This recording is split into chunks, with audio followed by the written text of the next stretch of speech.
Well, good afternoon. I want to thank each of you for joining us today as we commemorate the 50th anniversary of the end of the Vietnam War, the war in Vietnam, our war. It's absolutely appropriate that we have this exceptional moment to focus our thoughts, remembrance, emotions here at this beautiful monument that honors 58,000 of our kids that we lost during our war. Regardless of what part you played or where you served from, it's important that you participate in the activities and the ceremonies throughout the year. And when you do, to remember. And to remember the kids on the wall and share those moments with them. But remember, this day is yours. You earned it. It belongs to you, and not a soul in this world can take it away from you. So please keep that in mind. God bless. Please now, if you would, stand and give the proper salute as the Joint Armed Forces Color Guard Military District of Washington presents the colors.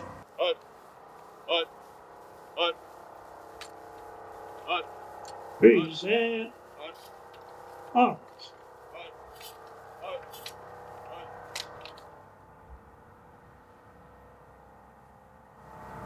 Oh, say can you see by the dawn's early light what so proudly we hailed at the twilight's last gleaming, whose broad stripes and bright stars through the perilous night o'er the ramparts we watched were so gallantly streaming, and the rockets red glare, the bombs bursting in air, gave proof through the night that our flag was still there. Oh, say does that star-spangled banner yet wave o'er the land of the free and the home of the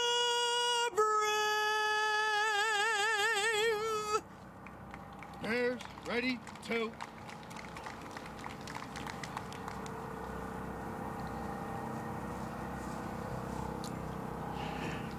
Would you please join me now with the Pledge of Allegiance to the greatest flag in the world. I pledge allegiance to the flag of the United States of America and to the republic for which it stands, one nation, under God, indivisible, with liberty and justice for all. Guard, right, shoulder, arms. If we would remain standing and uncover as Liz Canton provides the invocation.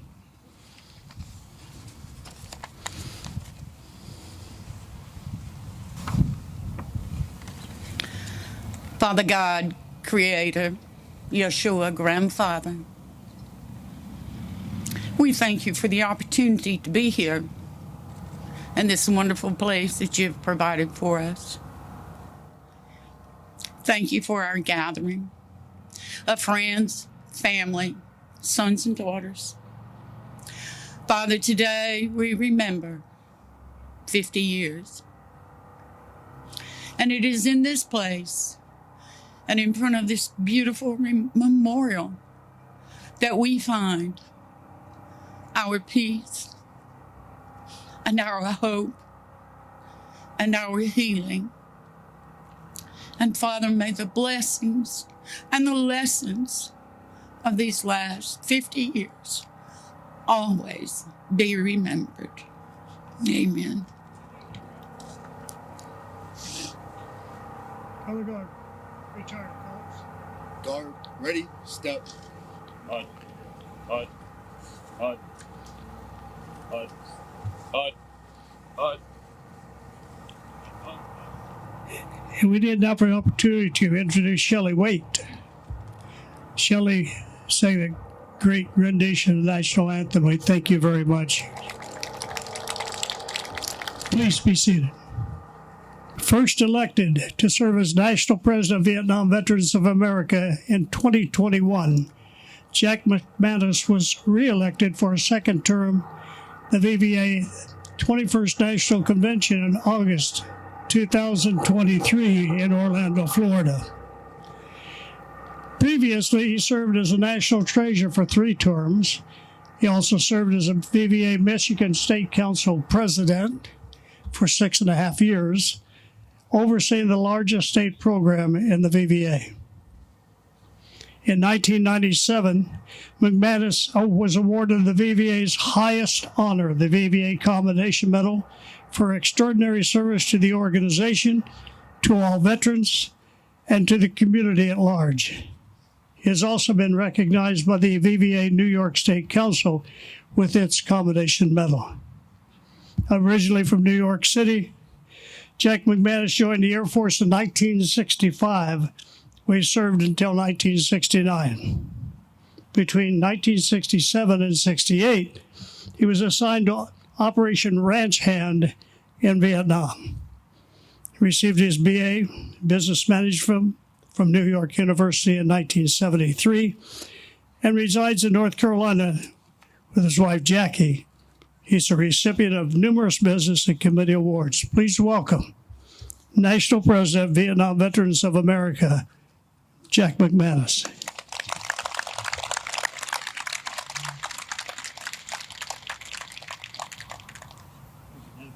Appreciate it. Good afternoon. It really is a lovely day out here. This is welcome to everybody that's here. This is a, as Dennis said, this is a fitting ceremony for VVA in acknowledging a half a century since the war has ended.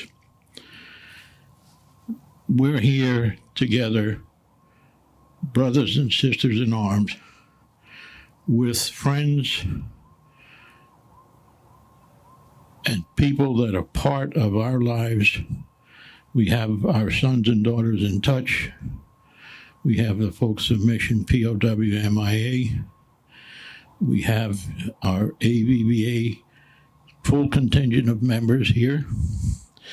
We have our staff who has been diligent in putting this thing together.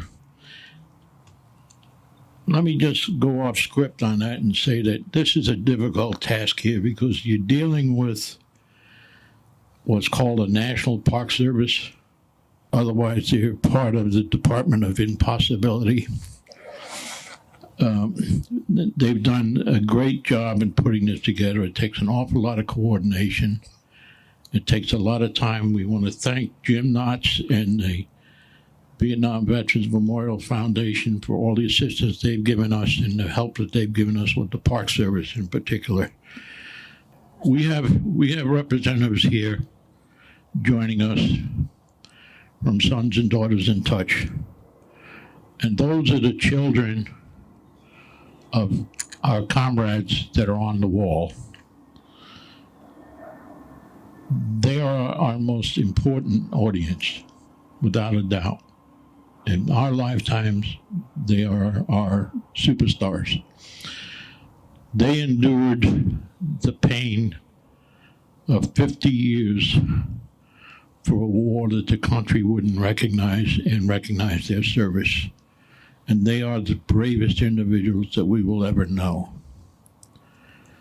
Not joining us today, but here in spirit, are the Gold Star mothers and the Gold Star families that have been working with us. They were here with us on March the 29th for the Vietnam War Veterans holiday and presented wreaths with us at that time, and also with the Memorial Foundation. Along with them were also, for those of us that remember, the donut dollies were with us. So, and they are here with us in spirit today, and we embrace them just like the rest of us embrace each other. So I want to thank you all for coming. I'm not going to elaborate on this a long time other than to recognize that we have a fantastic group of people here that are going to acknowledge 50 years since the ending of a horrendous war, and hopefully those of us that can put our memories to sleep. Thank you. Thank you all.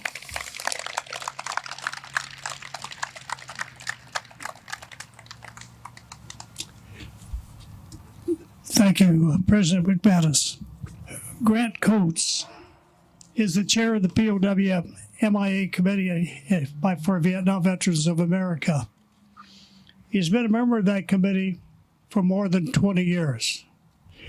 Coates enlisted in the U.S. Army in 1968, volunteered, and was a member of the 76th Combat Tracker Team, 199th Light Infantry Brigade, stationed in Vietnam. The team saw action in 3 core provinces of Hao Ni, Long An, Ben Duong, Bien Hoa, and Phuc Long. Coates was wounded February 4th, 1969. During his 6-year military service in addition to the Vietnam tour, he was stationed in New Jersey as a weapons instructor, Maryland as a tank commander, and Germany as a senior patrol advisor with the Military Police Academy. Please welcome Grant Coates.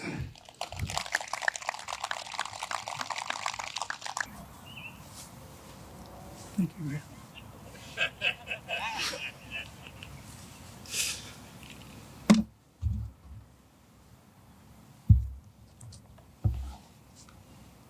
Thank you, Dennis. Good afternoon. Veterans, families, and friends. Tuesday, August 12th, 1969, Swan Loch, Long Can Province, Vietnam. Dear Mom, now that I'm down to 40 days left, I'm getting jumpy all over. We've been pulling an average of 5 missions a week. Each is quite grueling here in the jungle. Time to get my gear ready for the field because my team is on this week. See you in about 5 weeks. Love, your son, Grant. Personally, I would like to thank Jan Scruggs, a fellow 199th Light Infantry Brigade Red Catcher, for spearheading the concept of a memorial for 58,276 Vietnam service members and civilians who died or are missing in action, and doggedly followed through to the actual creation of the Vietnam Veterans Memorial that is behind me. I had planned on being here at the first dedication of the wall in 1982, but was unable to attend due to work demands as a police officer. The first time I visited the wall was June 1986. My support team was my mother, my wife, and my baby daughter. That day was typical Washington, D.C. weather. Hot, humid, sometimes sunny, and no breeze. The walkway lighting was the original low pillbox-style wall illumination aimed at the wall, and the walkway path was much narrower than what you see today. After the first daytime visit, my wife and I returned at night to visit the names on the wall that I knew. A light rain shower had occurred before we arrived, and the surface of the wall appeared to have morphed into a different presentation, giving the illusion of sadness and crying. As we walked to the benches near what later would be the Vietnam Women's Memorial, we both sat observing the view of the wall, which I reminisced about teammates and others and recall stories, both funny and sad. The lighting illuminated the wall from the west panel closest to the Lincoln Memorial to the east panel closest to the Washington Memorial. The illusion to me was a large base in Vietnam with floodlights at towers and dark gaps in between, and I was outside of the base as I had been many times while going on ambush patrols. The uniform distance between the illuminated areas was interrupted by a dark space, like a floodlight was off. I knew the general area of the wall. I knew a name on the panel. When we walked down to the wall, the west wall, a black spot was panel 32 West. Line 50 was my teammate, Spec 4 Edward Erlen Cox, killed February 15th, 1969. Eddie from Shreveport, Louisiana, had taken my place on my team during a combat tracking mission. As I was in the hospital, having been wounded the week before, it was not supposed to be Eddie, it was supposed to be me. To me, Eddie was sending a message. Returning to the bench, my wife said to me, "Say goodbye to Eddie." And I said, "Never. See you later." For me, panels 36 West, 32 West, 21 West, 9 West are visited every time I'm at the wall. I know the names on those panels. Prayers, stories, and reflection are enjoyed each time I tell these to me stories of the lives and the names. But how many individual names are visited or touched or talked to or read or never touched? We as Vietnam veterans have an obligation to never forget. We have an obligation to tell stories of the dead, keeping their existence current. We have an obligation to the Gold Star families to never let the spirit of those not with us fade but remain current. Vietnam Veterans of America has not forgotten the remaining 1,573 missing whose names are etched on the wall.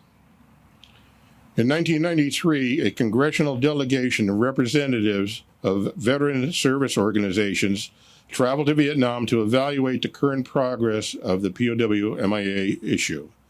When General Tran Van Quang challenged that no one had helped the Vietnamese account for their 300,000 missing, Vietnam Veterans of America offered just to do that, to go back home and ask American veterans to give information on Vietnamese war casualties.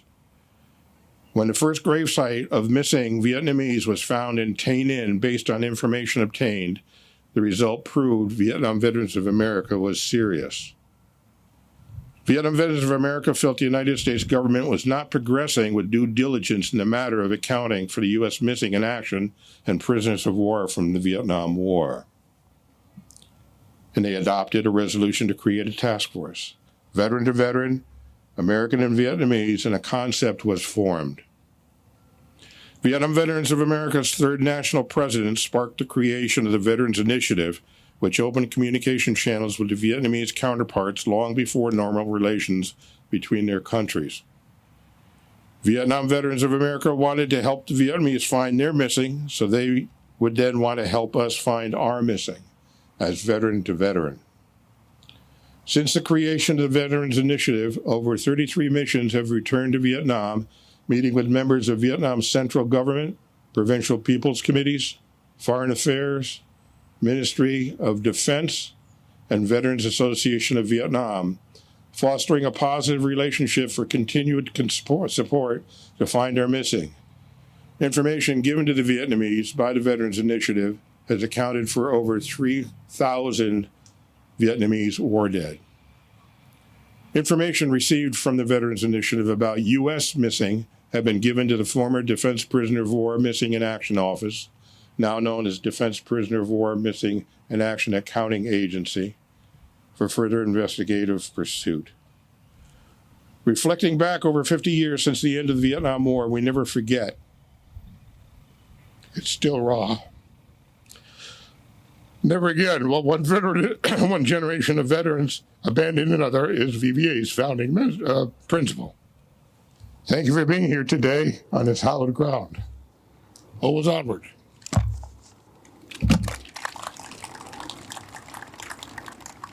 Thanks, Greg.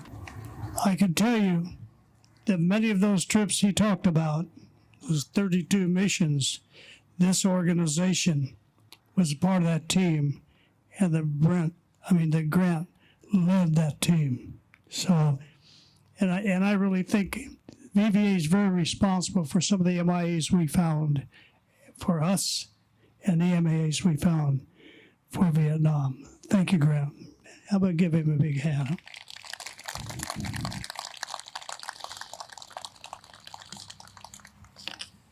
And now I'd like to introduce to you an American hero. Paris Davis, United States Army, Colonel, retired, Vietnam War, Medal of Honor recipient. Captain Paris Davis launched a successful raid against a superior force, killing approximately 100 enemy soldiers.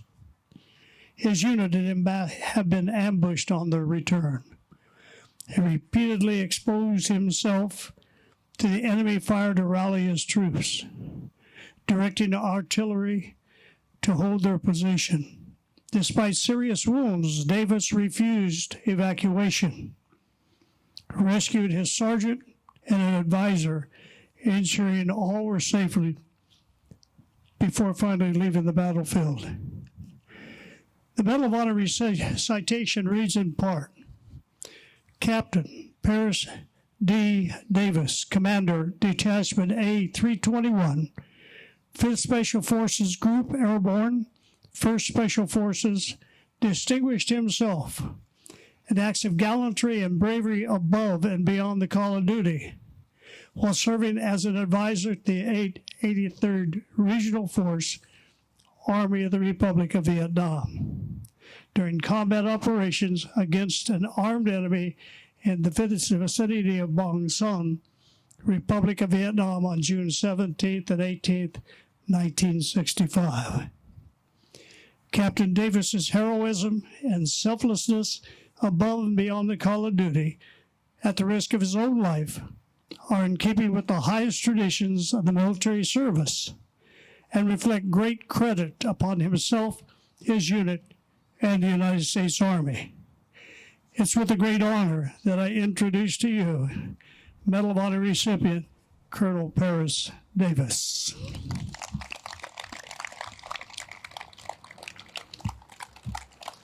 And now this.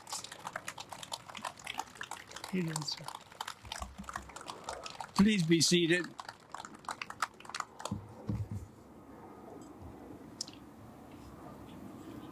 First off, I'd like to say that we're in a very, very nice spot. I know there's a little noise in the background, but the people in the wreaths that have been lined up so that we can see, and the people that brought them here are still loving what they have done, and we are appreciating what they've done. I don't have a lot of comments here. I went to Southern University, graduated from there when I was 19 years old, went up to New York, got a job, and waited for the call. It didn't last very long, and they sent me to the IOBC, the Infantry Officer Basic Course. I stayed there, and I had written the President of the United States a letter. And I said, I read what you said you wanted to do. And one of the things that still fuzzies in my mind is the fact that you said you wanted to do something with a part of the military that had not really been singled out as to what it was going to do. After a while, I went through the course, and I can remember the first 3 or 4 days I was there, I came across a guy who was about 6'2" and whatever. He busted my lip in about 5 places. So I was just talking like that. And it was, it was one of those things. And when I finished all that, we had gotten a name. It was going to be called Special Forces. And I think that I was probably one of the first people that was of color that was in Special Forces. It was a unit that I really liked. As you've heard already, there were a lot of times when we'd be out on patrol, so forth and so on. And I just wanted to say that the fight that we had and the things that we did, we hope made America a little bit better. We took our time at the time at that period, and you've just heard about the casualties and the people that were found dead during this period of time. I'm talking about the enemy now. And so it's really great that I'm here. By the way, the first assignment I got was with you guys, Special Forces, and what we did as the people that really wanted America to do well. You're here to share the birthday, the 50th birthday of what we did and where we did it. And I just want to thank all of you, because I think through the airdrops and this and that of war, a lot of us were allowed to come back, wounded or otherwise. But the fact of the matter is, America hasn't backed away. This is our country. We ought to let people know it's our country, and we ought to keep it our country. So thank you.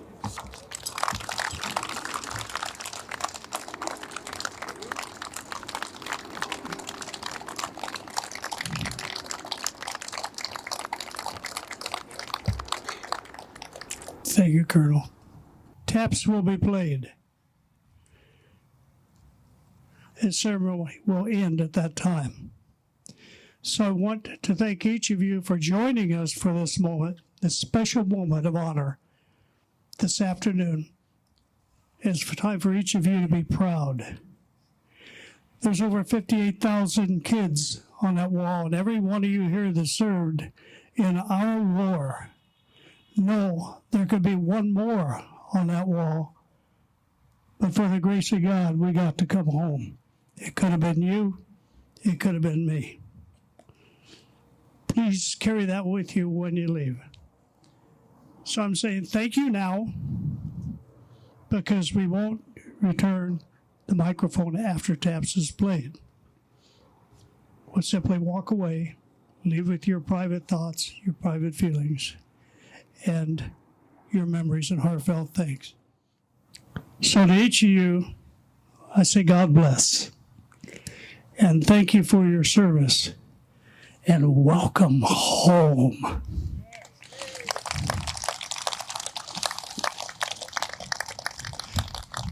So now what we'll do is these wreaths that would be taken to the wall. Then as I call the wreath of your state, or your name of your state, we'd like you to go down to the wall. As you look at your wreath, stand on the west side so that wreath is on your left shoulder. That gives you plenty of room to salute when we play taps. The first going down would be the Vietnam Veterans of America. The second wreath would be the POWMIA. And the third, the Associates to Vietnam Veterans of America.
Thank you, dear.